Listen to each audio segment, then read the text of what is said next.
शादी से एक माह पहले चंद पैसों की खातिर छोटे भाई ने अपने बड़े भाई को अगवा करवा दिया और अगवा करवाने के बाद 20 लाख रुपए की अमाउंट अपने ही भाई से हथिया ली। वाकया कहाँ का है और ये वाकया किस तरह से पेश आया, आज के इस व्लॉग के अंदर इस वाकये की मुकम्मल डिटेल आप लोगों के साथ शेयर करने जा रहे हैं। अस्सलाम वालेकुम नादरीन, आप देख रहे हैं मेरा डिजिटल चैनल, मैं हूं आपका मेजबान उमर अली। नादरीन, हमेशा जो है वो भाइयों के बाजू समझे जाते हैं। बड़े भाई अपने भाइयों के लिए मेहनत और मशक्कत भी करते हैं ताकि उन लोगों को कामयाब बनाएं, कामयाबी जो है वो उनका मुकद्दर बने। लेकिन लाहौर में एक ऐसा बदबख्त भाई जिसने चंद पैसों की खातिर अपने बड़े भाई को अगवा करवा दिया।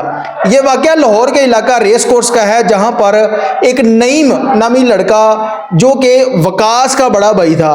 अब जो वकास है, एक माह बाद इस शख्स की शादी थी और शादी के लिए इसे पैसों की जरूरत थी और इस शख्स ने अपने बड़े भाई नईम को अगवा कराया। अगवा कराने का जो तरीकाकार था, इसने पुलिस वालों को मुलव्वस किया। इस वारदात का जो मुकम्मल तरीकाकार था उनका, ये वारदात किस तरीके से उन्होंने की और उसके बाद पैसे किस तरह से लिए, जो था ये एक दिन ऑफिस बंद करके घर वापस आ रहा था और इसको नामालूम अफराद से अगवा कर लेते हैं। अगवा जब हो जाता है तो घर नईम नहीं पहुंच, इस पर जो घर वाले थे उन्होंने नईम को ढूंढना शुरू कर दिया, रिश्तेदारों के यहाँ पता किया और कुछ ही देर बाद एक कॉल आती है और कहा यह जाता है कि नईम हमारे पास है, 50 लाख रुपए की अमाउंट जो है वो आप लोगों ने हमें देनी है। अगर आप लोगों ने ये रकम ना दी तो इसको हम जान से मार देंगे और जगह से इसकी डेड बॉडी को आप लोग उठा लेना। के अंदर जो वकास था, नईम और वकास, ये टोटल 4 भाई थे और जो बाकी 2 भाई हैं, एक का नाम माजिद और एक का नाम साजिद है। माजिद और साजिद ब्रूने में जो है वो रहते हैं, वहां पर कारोबार करते हैं और कारोबार करके पाकिस्तान पैसा भेजते थे। जो नईम और वकास थे ये पाकिस्तान के अंदर अपना कारोबार कर रहे थे। अब सारा पैसा जमा पूंजी जो थी वो नईम के पास थी। अब जब वकास की शादी थी, इसे लगा कि मैं जब इससे पैसे मांगूंगा तो रिश्तेदारों में मेरी इंसल्ट होगी। बड़े भाई से सारा कुछ सारे पैसे वगैरह लेके शादी के इंतजाम कर रहा है। तो इस शख्स ने जब अपने भाई को अगवा करवाया, जब घर में कॉल आती है तो ये अपने घर वालों को डराता है कि हम अगर पैसे नहीं देंगे तो हो सकता है ये हमारे भाई को कत्ल ना कर दे। उसके बाद होता यह है कि जो नईम था, इसके अकाउंट के अंदर तकरीबन कोई 20 लाख की अमाउंट मौजूद थी।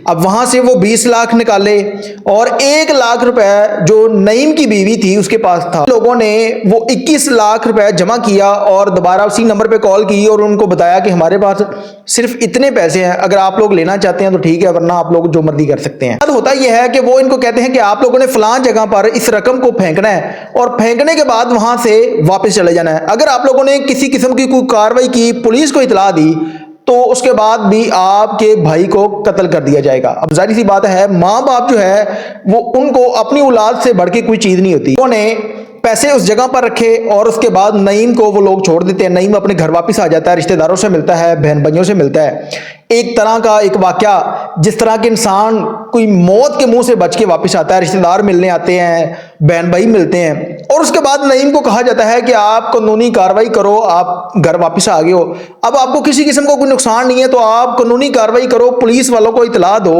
और उनको बताओ कि 21 लाख की जो अमाउंट है ये अगवा करो ने मेरे से ली है और उसके बाद मुझे छोड़ दिया गया है। नईम बताता है कि जिन लोगों ने मुझे अगवा किया था, गाड़ी में बिठाया है, ये मैं जब ऑफिस से वापस आ रहा था तो एक जगह पर नाका लगा था। पर पुलिस वाले, अक्सर आप लोगों ने देखा होगा, किसी भी नाके पर किसी का CNIC नंबर चेक करते हैं।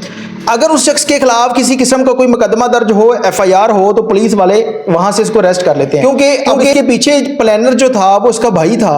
पुलिस वालों ने उसे कहा कि आपका रिकॉर्ड है, 4 FIR हैं, आपको थाने चलना पड़ेगा। अब जो नईम था उसने सोचा कि मेरा किसी किस्म की कोई FIR मेरे ऊपर है नहीं, लिहाजा मैं थाने चलता हूं। जैसे उस शख्स को गाड़ी में बिठाते हैं तो इसकी आंखों के ऊपर पट्टी बांध देते हैं और उसके बाद एक नामालूम जगह पर लेकर जाते हैं। वहां पर नईम के ऊपर तशद्दुद किया जाता है, इतना तशद्दुद किया जाता है कि वो अपने घर वालों को रो रो के कहता है कि इन लोगों को पैसे दे दो, मेरी जान बचा लो।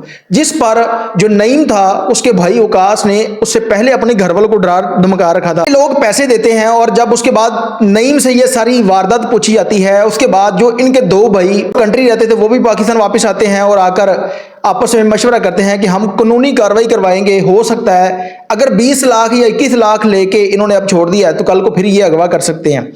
जिस पर पुलिस के पास जब ये केस जाता है, एक एफआईआर होती है और एफआईआर होने के बाद पुलिस अपने रवायती तरीकेकार के मुताबिक तफ्तीश करती है। अक्सर आप लोगों ने देखा होगा जहां पर पुलिस अपनी ईमानदारी से काम करे वहां पर कोई कत्ल, चोरी, डकैती, जिस तरह का मर्जी मामला हो वो कभी छुपा नहीं रहता।